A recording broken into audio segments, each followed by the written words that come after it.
In today's video, I will show you guys how I got to number 1 in the entire world using this absolutely incredible minor poison control deck. We start our mission here versus this Asian opponent, and he is an absolutely annoying player. Like, I personally hate Sparky, as you guys know. Sparky is one of the most annoying decks in Clash Royale, and I just personally feel like, I know, like, who likes Sparky? Be honest with me, I just absolutely hate it, and I just think it's one of the decks which should get a nerf. Even I'm a bit biased there, to be fair, since Sparky is honestly like a deck which isn't really like that broken, and you can kind of easily counter that with Rocket and so on, but I just feel like it's actually really annoying. So in this type of matchup, of course, you kind of want to make sure to control the game as good as you can. And normally, one of my favorite starting plays with this type of deck is going in for the good old Royal Recruits in the back. But since the opponent has Sparky, if you go Recruits first play in the back, the opponent's gonna go like for his Sparky, you instantly lose the game. So I kind of want to do like opposite lane pressure here, just like forcing something out, and then I want to go Recruits on top of his Sparky. This is the main reason, or like the main thing you want to do in this type of matchup. So he's playing a really bad Knight there, which kind of allows me to give even more Recruits value, and of course like the evil Recruits are kind of stuff which you kind of want to like do to get like more pressure. I'm just gonna go in here for my Wally, since I know, okay, he needs to commit some elixir like a snowball, or he's just gonna let it go. This is completely fine, but now I'm in trouble, right? So he's kind of deciding to just let it go. I need to go for like a really late bomb tower here, and now the log will be really important. If I don't get the log out, I'm struggling, but I'm gonna go for the log last second. But still, look at the elixir from the opponent, and I need to go now for my bats. And honestly, we are looking pretty bad. That was a ton of damage from the Asian opponent. I honestly don't know his name, but this guy finished, I think, like some seasons ago, really high. I think like in the Phoenix meta. And yeah, he's a really good player, of course. So we're gonna go for wall breakers, but just like a really great player I personally like to do, just like against this type of decks, because he doesn't have spear bombs, he doesn't have bats, he doesn't have skeletons, so he can't kill both of them. So he kind of needs to overcommit or let both of them go. So he decides to go in for Sparky. So I'm just gonna go spear bombs here to the right side. I know that his that his barbarian is out of cycle, so I kind of want to just pressure opposite. I'm trying to go like for the hunter there, and my spear bombs are chipping a bit away, and now I think I'm just gonna go bats there because he needs to go for snow. But I think now he's doing a mistake, right? So he's gonna go in for snowball and also going in for his lightning, and this is a ton of elixir. So now look at the situation, right? We got like still the spear goblins on the right side, at least like one spear goblin. We also got a connection, and now it's time for the best play ever, going in for the miner, and now going in for the wall breaker there. And this is like the perfect miner placement you want to do. So if you know your opponent is Hunter, I know Hunter isn't really too great in the Kun meta. You want to go in for the miner prediction on top of the Hunter, then the Hunter won't splash, will just go on top of the miner, and then you're basically winning the game. So even if we would get my tower, he does have lightning, snowball, but it won't be enough. We would easily win this one. I can basically just go log on the left side if I want to. Get the wall breakers on the right. Doesn't really matter. GG's well played. I think we played it really awesome and winning the first game here against an Asian opponent, which kind of puts us in a position where we could be top 5 in the entire world. Next game up here was his 5-9. If you guys don't know 5-9, he's actually really toxic guy. I think he leaked like some address on Twitter from like someone else he was like losing to. So I don't know, not really a guy you like to. Also, he's always spamming me for no reason. I didn't do anything to him. I think just like once I posted on Twitter that his deck is no skill, and I'm still stand by this point. His deck is actually no skill. Always spitting grabs in the back first play, then just going in for the Goblin Gang in the back, just playing the Night Witch, baiting out the poison, and then just immediately going for his pump. At least that's what he does all the time, and I just feel like it's really annoying playing against him. So by the way, as I was mentioning already, I'm like kind of pre-recorded this type of gameplay there, so just kind of go commentate this. But yeah, kind of really great stream because I was streaming that. By the way, check out my streams if you want to. But like I was trying to stream that, so just let you know, guys, like I'm still trying to commentate as good as I can. But the games were really awesome. I kind of want to show you, like, this deck is currently by far my best deck in Clash Royale. So using my Royal Wickets here, doing a great job there, making sure to kill this type of stuff, and now getting a counter. But I'm just gonna go for the bats on the right lane side because I know his rage is out of cycle, so it means okay, we're getting some pressure. I'm also gonna go for spear golems. It's just like a really important thing in this type of matchup. You never want to go in for the poison top of the pump. This is the worst thing you can do. You always want to get like mine on top of the pump. So the most important thing for you is kind of baiting out the So you need to go like miner, that's really annoying there. The main thing for you is kind of baiting out the Goblin Gang, of course, which is like the best answer against miner, because barbs, they're not really like that much, and you can kind of outplay that with a great miner spot. But Goblin Gang is just absolutely annoying. So you're going for the Great Lock there. He's just gonna go pump. I'm just gonna immediately go in for wall break because I knew he would play the pump at 6. I'm also gonna go in for this type of stuff here, and I think now we got a problem because I was hoping for him, I was hoping that he's gonna spend the Goblin Gang now on top of my spear guns, but he doesn't. So just gonna go for the miner here. He's gonna catch the miner. Now I thought, okay, we will lose this game, right? Because this is kind of what most likely, or mostly what happens in double elixir time when I play against him. I'm like getting like far behind in elixir, and he's just gonna spam his huge push, and then I need to go like poison lock on a Night Witch. And then he just like spams the opposite lane with Skelly King and also with his Goblin Gang. I can tell you guys, like this 3 elixir Goblin Gang is just so busted in a decent amount of, or like most of the situations. So I'm just gonna go for my bats there. Look at this defense now. So he got double E-Golem. I need to go for another bomb tower here. I don't know why he's like, he really wasted like a rage on this side. So I need to go for my poison here. I'm cycling my wall breaker just to get back to another lock. And we are absolutely in this game. And I don't know how, but we defended it. So I'm just gonna go pressure another, once again with miner. Really good catch by him. But it's completely fine because now I can just go for the bomb tower here. Getting a decent amount of value. And he decides to pressure me. So he's just going to go in for his Night Witch. I think I'm just going to go now for my Spears there.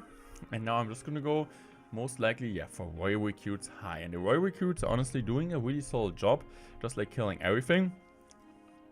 And yeah, I mean, just like Royal Recruits on defense, I just personally like them a lot. I just feel like they're also the offensive pressure is crazy, and it makes like matchups better against Bomb Tower, because normally Bomb Tower can be really annoying, but honestly, Royal Recruits in the evolution are absolutely crazy, and sometimes you can bait out the Bomb Tower with Wall Break and then just go for the Recruits in the back, and most of the time you get a great elixir trade and then just like continue spamming 24/7 the Wall Breakers and the Recruits and just getting a perfect cycle, and the opponent can't respond to that. Next game up here versus Dominic. I think you guys know Dominic. He's one of the best German players. Also, they qualified for last year's World Finals. This year, unfortunately, didn't, but he is considered to be the best Lavahound player on ladder right now. He finished number 1 last season. I think the last season before he finished like number 3, and it's not like he's using like a Lava no skill version, in my opinion. He's like using Lava Miner mostly, and he's just really good with it, but also started playing well the last couple of months in competitive play, and also like, yeah, this is like really good player, especially like with Lava, but also, as I said, with different decks. And we are facing him in a mirror matchup. You could kind of argue a mirror matchup is something which is like boring, but at the same time interesting, because like this is kind of what I'm talking about, right? Like was talking about before. Having to use your bomb tower in this type of situation, it's not just like a -2 elixir trade, it also kind of allows the opponent to get evil recruits value.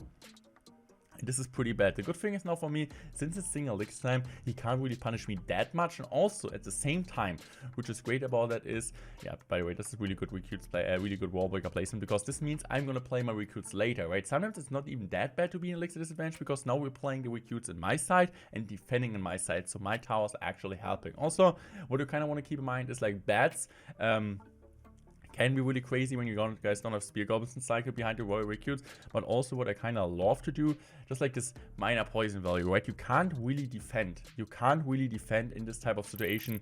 That's, by the way, my Twitch alert. It's pretty funny. It's like a German meme. No, but you can't really defend miner with this deck, right? Since you don't have a knight, you just got like recruits, so miner poisons are basically impossible to defend. And this is just like really important for you guys to know. So triple X time, going in like for the aggressive pushes, and then just like also continue like going for the bats behind the recruits, and just like going miner poison in is absolutely important. But you always want to get value, right? I would never go for like minor poison alone without like getting recruits value, because then there's like the scenario maybe where the opponent is just overwhelming you and absolutely destroying all of your pushes. So I'm just gonna go for the spear in the back. This is kind of what I like to do. And now I think I'm just gonna play my bats there, and he's gonna take the poison. So I'm just gonna go for my lock. I'm just gonna go for the miner and trying to get some chip damage. I think this time the miner gets a ton of decent amount of damage. Maybe not the best miner. I should have gotten miner in the back. Why? Pretty simple explanation, because if I would have gone if I would have gotten miner in the back, the recruits would have gone earlier in my half, and I didn't have to take care of them like that, and the bomb tower would have still been alive, and the miner would have gotten more damage. So I kind of delayed his push, which is annoying. So my bomb tower isn't really getting too much. I'm still going to take the poison there. because I think it's fine. He's just going to go in there. I'm just going to go for my log. Really good log. I think too much log value he gave me there on this side. Now I think I kind of messed up. I should have played the wall break to the left side, not to the right, because look at the damage the evil recruits do. This is crazy. So I'm starting doing like the 4-2 split. This is really important. And why I'm doing that, I don't want to give the opponent too much poison value anymore.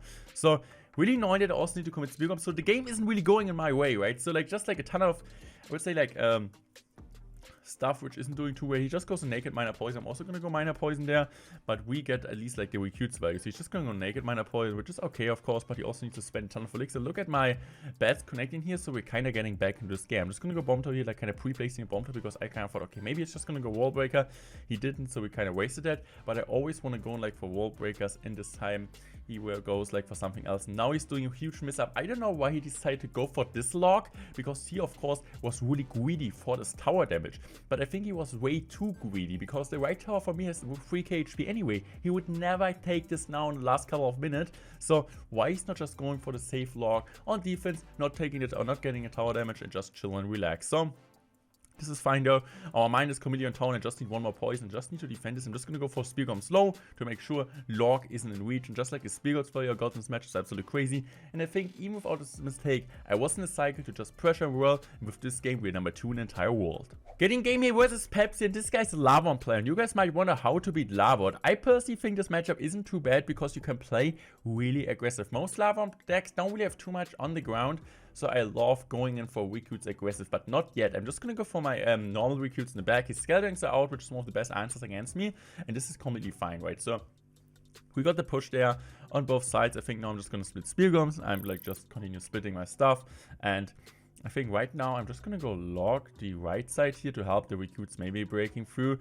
And now I think we're playing a smart mine. I knew his recruits are, his Barb's out of cycle. I also know that he's, his Skate Rings out of cycle, so the only real card he has now are the good old Inferno Ring and the Miner, which he played there. And I'm just gonna go for my Wallies here. Why did I go Wallies there? Simple explanation, guys, because he didn't have arrows on cycle. I just want to get the damage. So I think right now he just predicted me kinda, because I was like kind of predicting Lavahound in the back. So I'm just gonna go like split my recruits at the bridge, but he didn't go Lavahound. So this will be a really easy defense for him, because he can just go like for this. Now he's just gonna go Barbs. So well played on his end. Maybe like a bad play. Maybe I just should have gone in the back, because I think I was also like up maybe 1 or 2 elixir. So I think right now I'm just gonna go now for my spears though. Really good spears placement, since we're killing the Evo Barb and also making sure to kill the Skate Ring and also creating pressure, right? We always want to create pressure to the opponent just to make sure that he's defending, spending 4 elixir on like 2 spear gums, because we get like a tank with the mine. That's absolutely incredible. So I think now just time for me to go in for my wall breaker there, and I think he's just gonna let it go and just gonna go lava in the back. So I'm just gonna go bats here, and I once again want to pressure, right? I want to also get a value out of my bats. This is important. This is kind of what I'm always talking about when you're playing like the night version, to never let like any of this baited card just like go for no reason. But this is even more important than with this type of deck, because your cycle is way more expensive with the bats. So I'm just gonna go for the poison here. And now I kind of want to respawn, right? I know his zap is out of cycle. So first of all, I'm just going to have my bomb tower ready here. But I want to cycle as soon as I can back to it. So I'm just going to go for wall breaker. I'm just going to go for bats, like baiting out his arrows. He's just going to go back to zap, which is okay. I'm just going to go spear storm. I'm just going to go take the poison. And now I think I'm just going to go for the miner here. Spears are actually doing a great job. Miner will tank for the Inferno Dragon, and also will tank for that. I'm just going to go for my wall breaker here. Perfect wall breaker. Poison killed everything, and now I can just go bats on top of the skating. So we are playing this exceptionally well. Going in for another bomb tower. You know, honestly, I can just go for the poison, because it doesn't matter if he goes in for zap or arrows. We're going for the poison. Playing the spear guns really low to make sure, okay, out of arrows range, out of zap range, making sure to kill the miner. And with this game, we hit #1 in the entire world with the best miner poison deck you want to use in Clash Royale. Let me know if you guys have the Evo recruits. Let me know which kind of content you guys want to see next. But you guys will see it. Now, this is an absolutely crazy achievement. I'm really proud of myself. I'm also kind of putting me in form, right? Putting me on the level to compete against the best players in the world, against Mohammed Light, same with Basoda and Mugi at the Clash Royale League World Finals. Make sure to check another video out there. And I would say I'm out. Thanks for watching. And by the way, thank you so much for staying with me, supporting me. Goodbye, guys.